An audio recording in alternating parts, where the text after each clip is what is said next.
একজন ব্যক্তি সুদ খাচ্ছে, জিজ্ঞাসা করে দেখেন কেন খায়, বলবে তার সন্তানের জন্য খায়, তার বউয়ের জন্য খায়, তার মা বাবাকে দেখতে হবে তাই খায়, তাই না?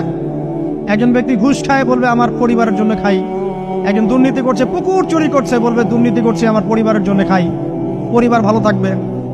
সবার একই এক্সকিউজ, যে পরিবার যেন ভালো থাকে, আমার সন্তানরা যেন ভালো থাকে, আগামী প্রজন্মের জন্য কিছু রেখে যেতে পারি, তাই না?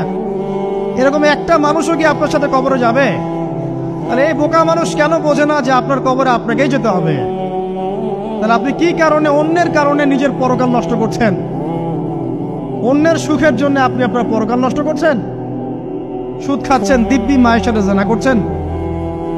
আপনাদের এলাকায় নাকি সুদের সমস্যা অনেক বেশি। কয়েকটা হাদিস বলে দেই, আমি ওদেরকে আক্রমণ করতে আসি না, আমি শুধু তাদেরকে 3টা হাদিস শোনাতে এসেছি। 1 নম্বর হাদিস শোনেন।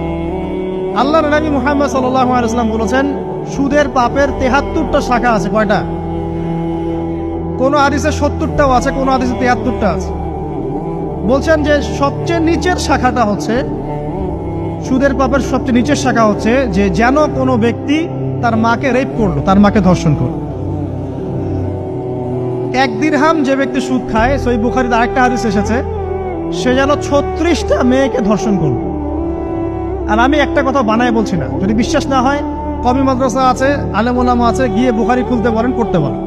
তাহলে একবার পড়তে বলেন, দেখেন যদি না থাকে তাহলে আমাকে এর সাথে থাপ্পড় দিয়ে দেয়। যদি না থাকে হাদিস এটা, তাহলে আমার গালে একটা থাপ্পড় দিয়ে যায়। আর যদি থাকে তাহলে আল্লাহর রাস্তায় সুদ খাওয়া ছেড়ে দেন। কোনটা করবেন?